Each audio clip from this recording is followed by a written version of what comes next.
Hello, this is Marinela, and you're watching the Voices of Burnout third session.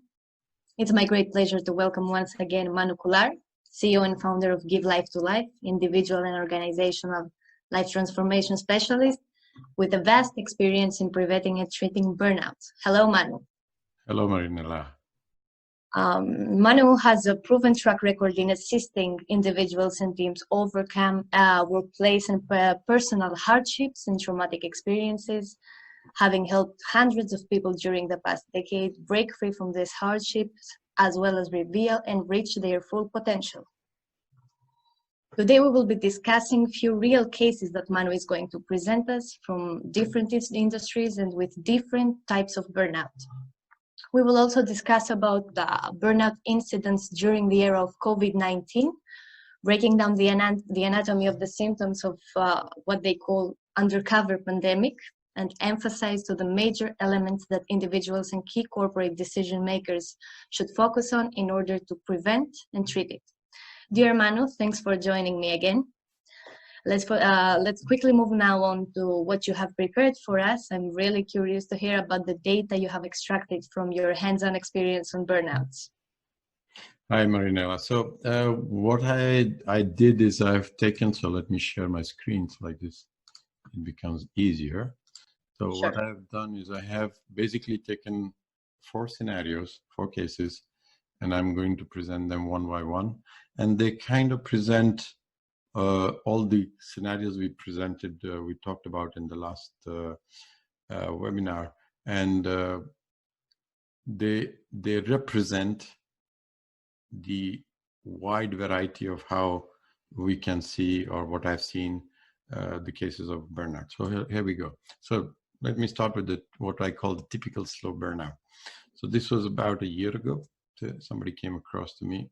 Okay, so just for purpose of privacy, all the names and agent, everything is basically kept secret. So this is Mandy. She came in about a year ago. Had been working for a UN agency for almost 10 years. The symptom she came up with was basically anxiety. She was getting into panic attacks, was struggling with depression, and was on medication, strong medication, and was in a very unhappy work environment, and almost at the verge of burnout. She was just there. When we went deep into her story, so we found basically there were a lot of issues around childhood, environment. She grew up. She had multiple relationships that she would abandon and just leave, and had lots of heartbreaks as a result. She had a workplace trauma where actually was falsely implicated, which went on for about 8 months and then till it resolved. But during that period, she was out, and that had a huge impact. She had a burnout literally that time. She had no trust on people and on herself, and a lot of worthiness issues. So when we started working, basically what we found, it took me about 2 months working with her to get her off her depression, basically, and she was off meds soon after. Very quickly after, she actually met a wonderful man, and that she already knew as a friend, but she went into a relationship with him, and they decided to marry. All this happened within 3 months. So it's just as soon as things started to get out from her subconscious, all the difficult stories she was dealing with, she moved on. Her panic attacks completely stopped, and she was back to being in control of her life within 2 months. So she did a very, very quick recovery. Now she's married already, very well settled in a job. She actually took a new job and has incredible self-confidence. She's an incredible fighter and worker, and she's built so much resilience into herself. Now she's building into her body. So her body took a lot of battering over years. So now she's building, and she's soon to start a new family and stay in love of life. So that was a typical case. It took about 10 years of slow going down for her till a point that she would basically was about to burn out. Oh, this is a very interesting example. We see that in this case, people go through various cases before reaching the point of seeing the size of the problem and deciding to take action, as it's not, it's not that clear from the beginning. I think that many cases apply to this category too, as it's, let's say, human nature to avoid underlying issues before they become clearly visible. The progress and the outcome, though, is really impressive and encouraging, and I'm very happy to hear that. So let's move into the next case. So the next case is repeated burnout. It was one of the things I mentioned. There's a very high chance of people that get into burnout to repeat again. And this is an interesting one where it was Maria. She came in, she worked for a very large international organization, was in HR function. She had been in job for more than 20 years. And one day, suddenly they came in and laid her off. And she had to restart her career. So that was where she was. And when we went into the symptoms, she actually got into panic attack, thinking about going back to work. She was unable to focus. She was very distant and disengaged, had extremely stressful back pain. And she was actually close to her second burnout. So she had a burnout before in workplace, which was one of the issues that resolved. So 3 years ago, she actually had a burnout, and which was partly recovered, never came back fully, which is one of the things always see that is that in repeated burnout, the first burnout was actually never recovered, and so the symptoms come back. When she came back from a burnout, she found herself working with a very manipulative boss, no support from workplace, and then one day they just shocked her and told her she's being laid out. And the very thought of going back to work put her in extreme panic. She would go into panic attacks just thinking about going back to work. So imagine in that set, she was not able to even look for a job. She was an incredible fast work. Within a month, actually, she found a job. She actually found one of the really what she called the dream job.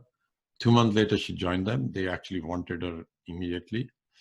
And within a week, and that's incredible, her boss told her that it's a pleasure for me to come to work because you're there. And things that were done by, she's in HR function. She had very critical job, especially in this period. And things were never done before what she started to do. So she's like on top of the world in her place. She's genuinely happy. Her relationship with her husband has increased incredibly. And guess what?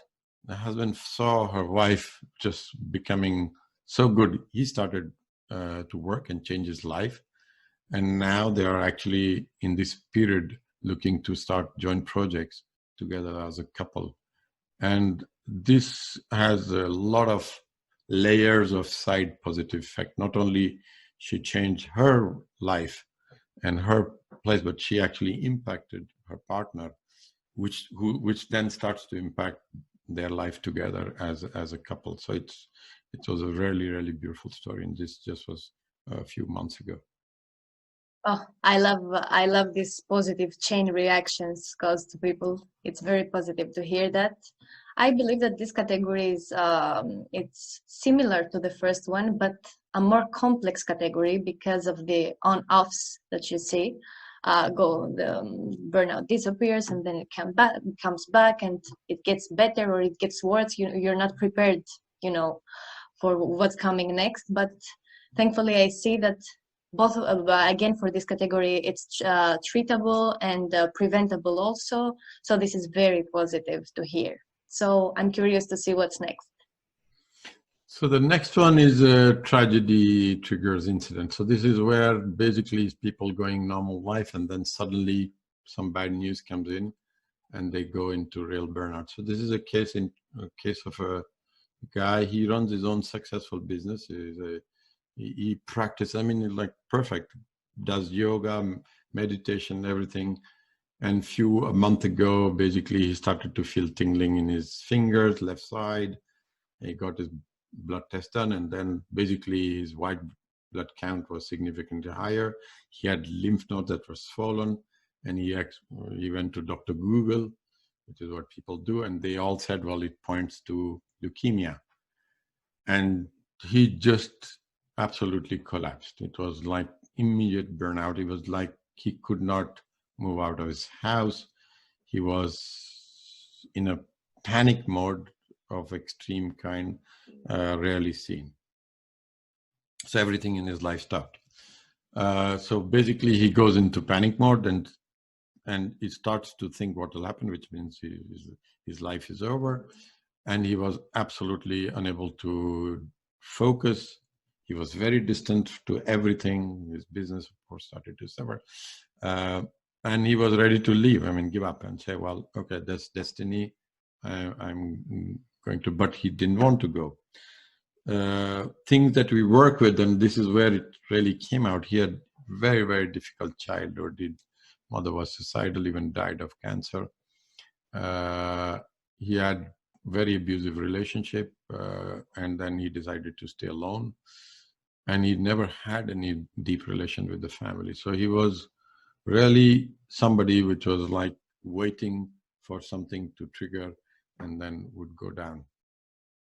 So we did a little bit of work. So actually it was very short. Within 15 days, actually, he was able to face the tests. So he was able to say, okay, I will face the outcome. He decided to change his life 100%. He created an incredible roadmap for himself. He cleaned his childhood issues. He has changed his nutrition completely 180 degree. He started a new regime for his body, so Qigong and some other practices. And 1 month later, the diagnosis came back and said, no leukemia. Looks like he never had one, but that's what does happen to people. So you see, going well, and then suddenly something comes up and there you go. He's actually genuinely happy. He started to do a serious regime for improving his nutrition, make changes to his business.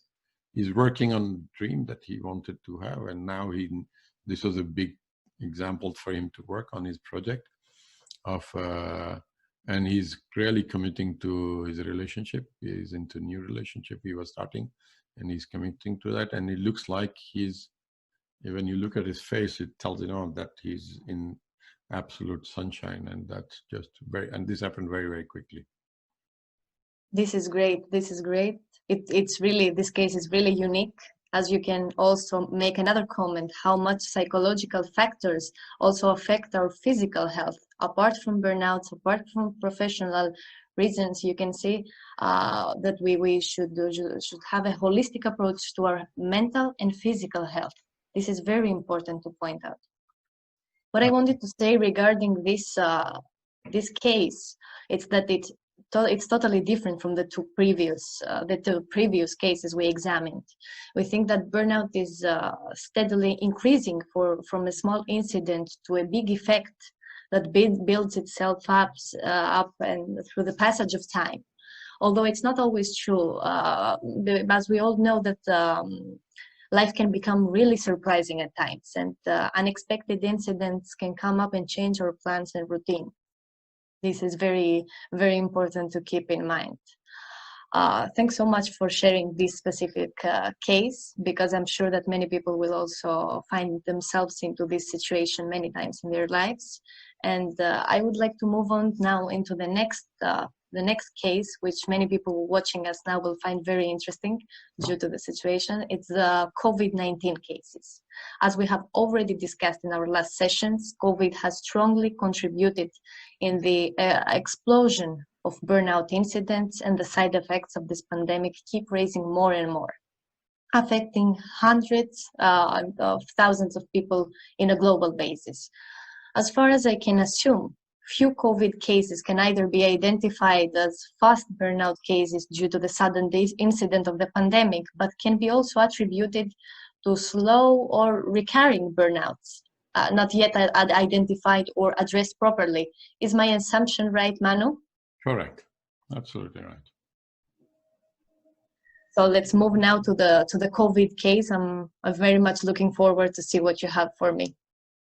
Okay, so the fourth case is actually quite interesting. This came in very recently. Actually was a case of a small family-owned business with 40 employees. They had a huge impact on revenues from the COVID. Basically, all the impact of shutdown, closures, etc., had a large impact. As a responsible entrepreneur, he did something correct, which is no layoffs. And as a management team, they took the salary cut, so he could do that. But speaking to him, it was evident that there was something still to be done. He was afraid that the situation of COVID would just snowball, and not just because of the external situation, but more from the internal organization point of view. So we went into detail, and we found that basically some of the symptoms were people were disengaged more. There was a lot of emotional outbursts he felt between his different organizations in departments. There was lack of collaboration or less collaboration, and started to be frustrated with each other. Customer complaints had increased dramatically, and there was an absenteeism increase. Although with the work from home, it's complex, but still he said he felt very strongly that there was absenteeism was on the increase. People were staying away.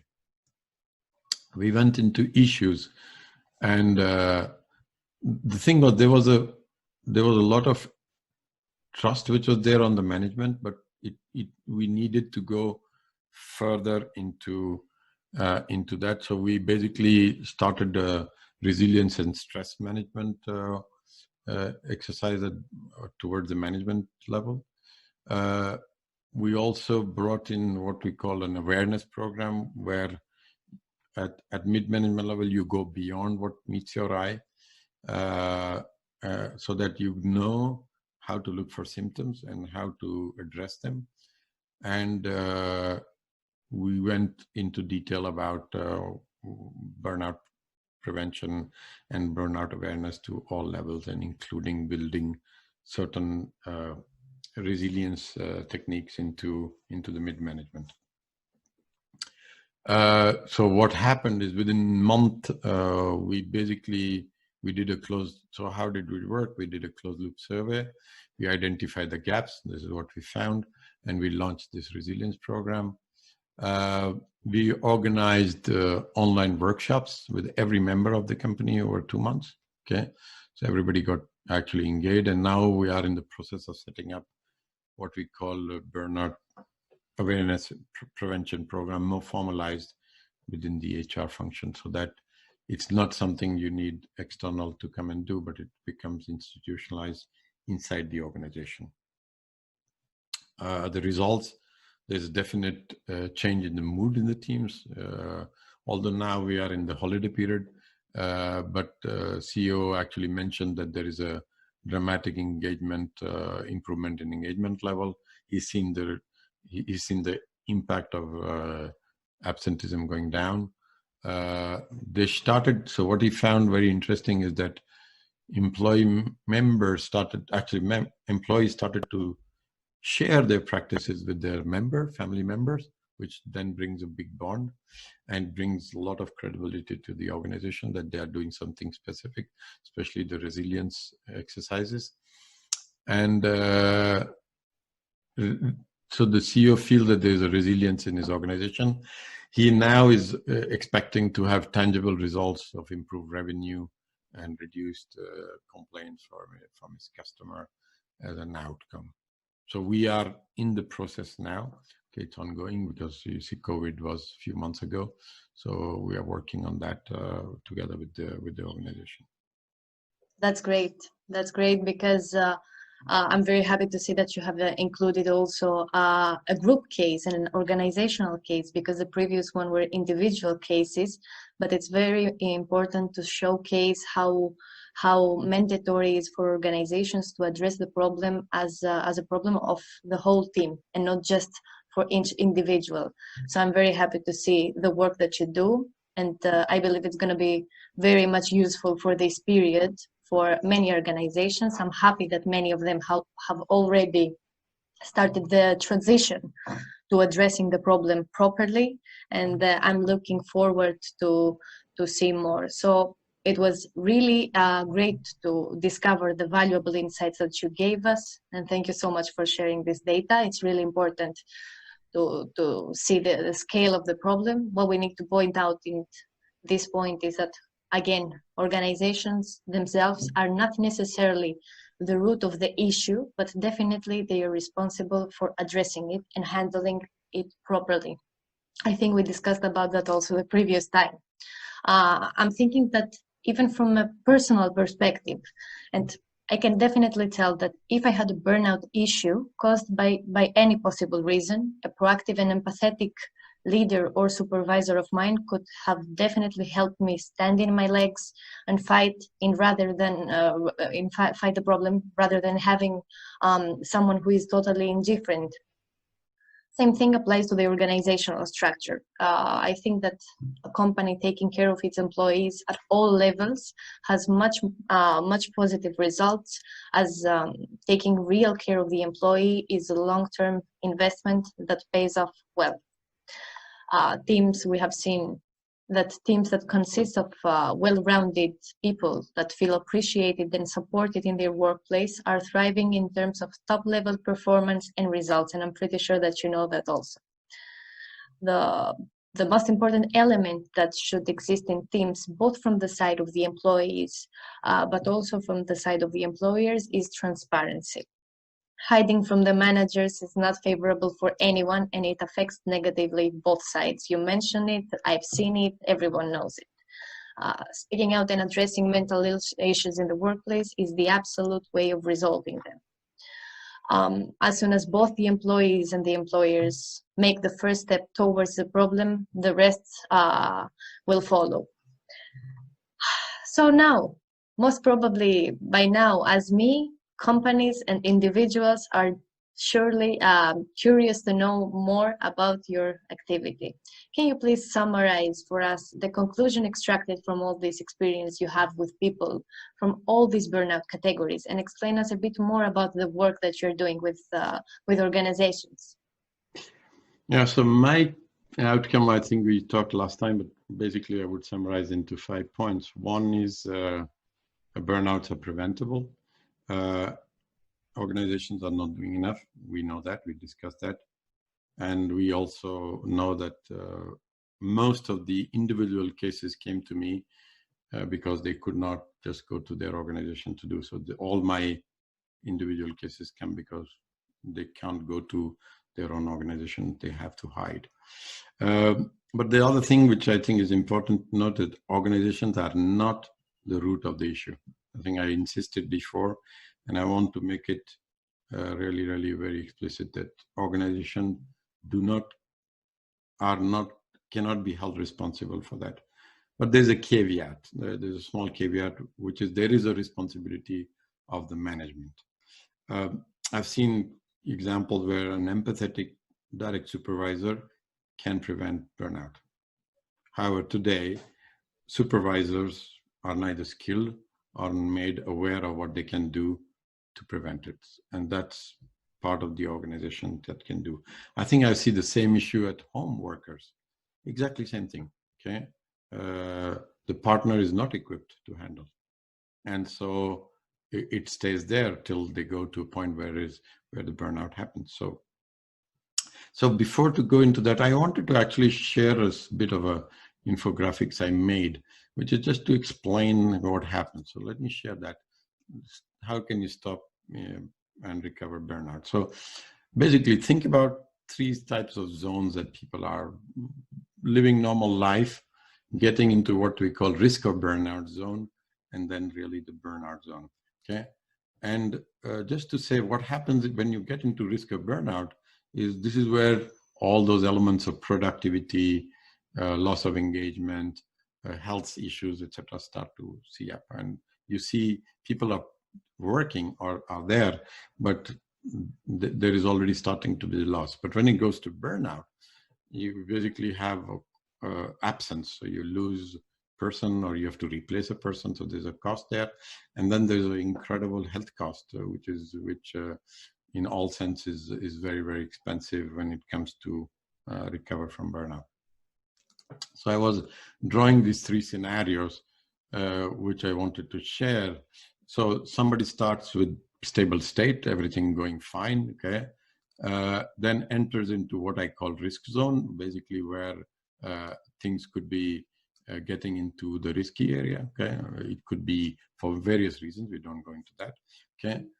Then enters into what I call burnout. This is where the burnout happens, complete burnout, and then eventually recovers out and depends. Now I'm not putting time scale, but I've seen it could take up to 2 years, 1.5 years, classically, where people take this time. Now, when we talk about prevention, I think we need to look at those two stories, which is either people are not yet into risk of burnout zone, or they are into risk of burnout. If in those two scenarios, okay, you identify the trajectory going down, and if you're able to catch it at this point, okay, then, or this point, because there's another point of inflection, then basically you can come out into a place where you're here. And I know this is not time scale oriented, but what you can see easily is that there are a lot of costs that get avoided, cost of health, cost of absence, and cost of productivity loss and engagement. So the whole campaign around prevention comes from this simple chart, which actually explains what I've been talking about since some time. Okay. Mm-hmm. And in all those cases, people are fully recovered in all cases. So to answer your question, what we can do with the organization, well, we can work with the management team to understand vulnerability assessment for individuals or organizations. Definitely help in raising awareness, because this is key for me, okay? That when you don't know, it's like you don't know what you don't know, okay? So awareness helps that. Of course, you can deploy programs to prevent burnout within the organization and teams, like what I did, so resilience programs, okay?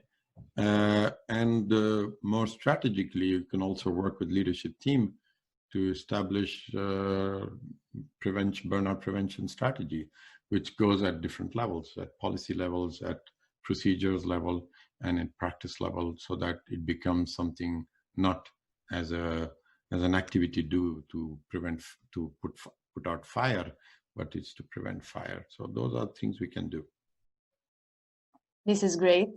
Thanks so much for your valuable contribution today. Sharing this data is very important for us to see the scale of the problem, but also to point out once again the very important message that burnout is preventable and treatable.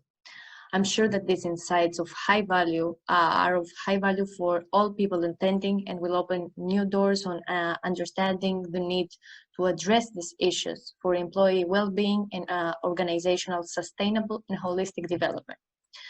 Manu, I wish you all the best in your efforts. Thank you so much for joining me today, and looking forward to the creation of more future innovative and insightful projects between the two of us. Thank you, Marinela. It was a pleasure to talk to you, and it's a pleasure to share this with everybody. I believe this is really, really fundamental, so that everybody understands the subject from a different perspective. Thank you so much, Marinela. Definitely. And I'm sure that it's now clear that both individuals and organizations should take immediate action on the problem. And I see that we are on the great road. And I'm sure that we will address and resolve this problem periodically in a very, very great way. Thank you so much, Manu.